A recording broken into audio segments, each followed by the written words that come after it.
Goleaf Consulting is a boutique firm with global reach specializing in legal, regulatory, and compliance consulting services. Our main clientele are regulated financial institutions, and in most instances, these are global financial institutions. That also includes, just to break it down further, banks, trust companies, insurance companies, and most recently, with the changes to the financial landscape, we're servicing many digital asset service providers such as exchanges.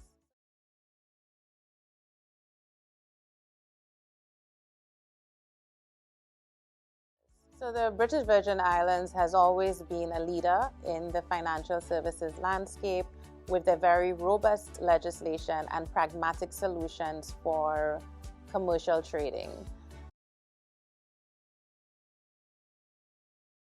So the BVI first started its introduction to the virtual asset space with the sandbox regime, which was applauded by the industry and global financial players.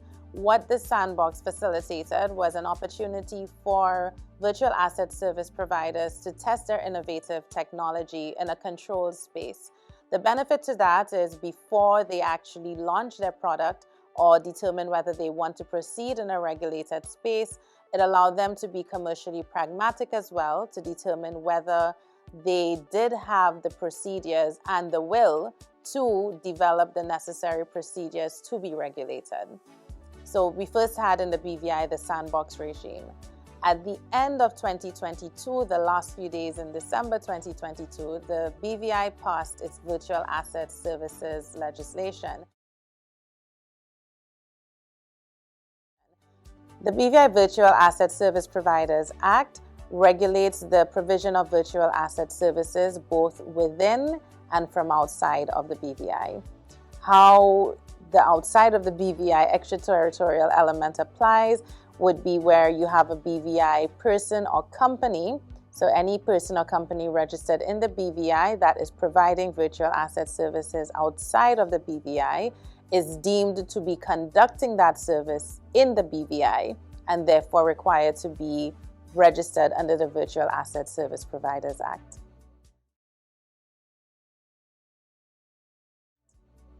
An interesting element of the Virtual Asset Service Providers Act, in my professional opinion, is the use of register, when in fact it is a licensing regime. I think that's very important for interested persons to understand. The use of the word registration does not suggest a quasi-licensing regime. The VASP Act has really established a robust regulatory framework which really monitors and ensures the virtual asset service providers' compliance with legislation. How this is achieved is even requiring virtual asset service providers to have certain key approved persons as part of their application. So this would include the requirement for them to have a compliance officer, a money laundering reporting officer, an authorized representative. The entity must also have a minimum of 2 directors, none of which can be entities, they must be individuals, and the requirement for the entity to also have an auditor to conduct a financial audit. Another key element with the Virtual Asset Service Providers Act, and a very big requirement for persons seeking to get licensed under this regime, is these entities having appropriate risk management policies, procedures, and control. Throughout the Act, this is mentioned in the legislation, where the entity is required to submit written policies and procedures that evaluates all of the risks that these entities would be exposed to. So all of the risks include AML, CFT, which is a counter-financing of terrorism and proliferations financing risk, but it also requires you to look at operations risk, liquidity risk, interoperability risk, the risk involved of safeguarding customers' assets. So it's a very risk-intense, focused piece of legislation. What this means, and where we are able to help our clients significantly, is with the development of these policies and procedures. The FSC, in determining an application, is not employing a tick box approach. What they seek is an application really displaying and attaching the supporting policies and procedures that the entity has developed, and the entity has demonstrated that these policies and procedures are effective and adequate to control the various risks which they are exposed to. The BVI government and the BVI FSC must be applauded for the passing of the VASP Act. The VASP legislation, while sufficiently robust to regulate the VASP industry, it does not over-regulate the sector. And I think how this was able to be achieved, the BVI FSC, when assisting with the design of the legislation, established a fintech committee comprised of very few stakeholders who contributed to the process. GoLeaf has an extensive, very positive track record with such licensing applications. So our primary focus with VASP would be the VASP licensing applications, but just a point to note, prior to the VASP Act coming into force, GoLeaf has had a 100% approval rate with all of its licensing applications to the BVI FSC. With the VASP applications, what we are able to do, because of our unique blend of regulatory law and compliance services, is that we actually consult with our clients to help them understand what the requirements are. We then evaluate their existing procedures, determine what the weaknesses are, the deficiencies are, and we help them strengthen them through establishing revised procedures which can now support the application. So unlike a typical law firm, in the licensing applications, we really operate as consultants because we go beyond merely advising clients as to what their requirements are under the legislation, but we sit with clients, we handhold, we go through their policies and procedures. We have also in the past traveled to many of those clients to firsthand view their operations, do a gap analysis, and really help and train them as they now upskill their policies and procedures to satisfy the BVI's regulatory framework.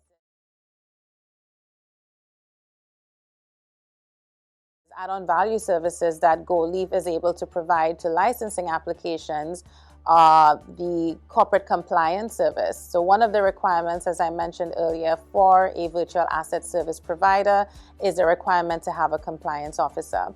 GoLeaf, through its affiliated entity, does have a license in the BVI to provide corporate compliance services, and we're staffed with legal practitioners with that background, accountants, etc. Also recently, we have established GoLeaf Authorized Representative Services, the functionary under the Virtual Asset Service Providers Act. As it relates to the drafting of these licensing applications, we have had success factors even prior to the VASP Act coming into force.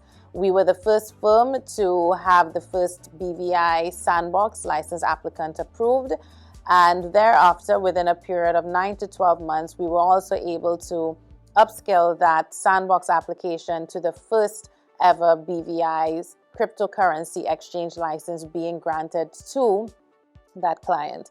And that client was actually one of the top 5 digital exchanges in the world.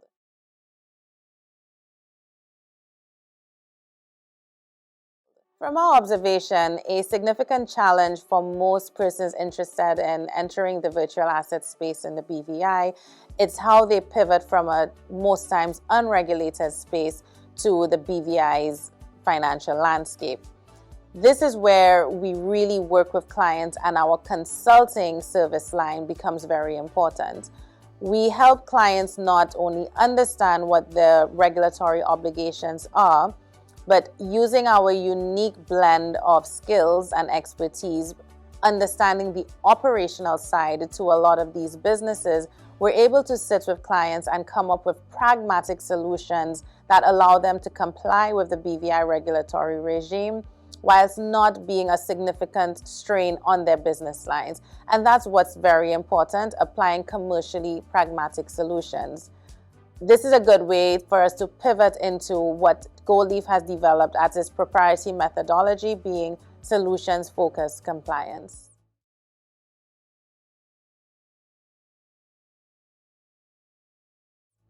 Our SFC methodology goes beyond simply advising clients as to what their regulatory requirements are.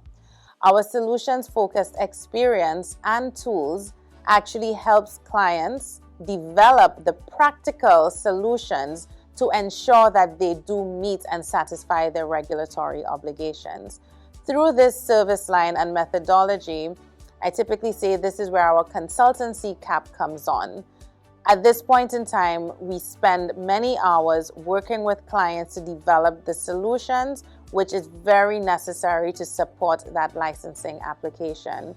The importance of adequate, effective, robust risk management policies and procedures accompanying a regulatory application for a VASP license cannot be understated.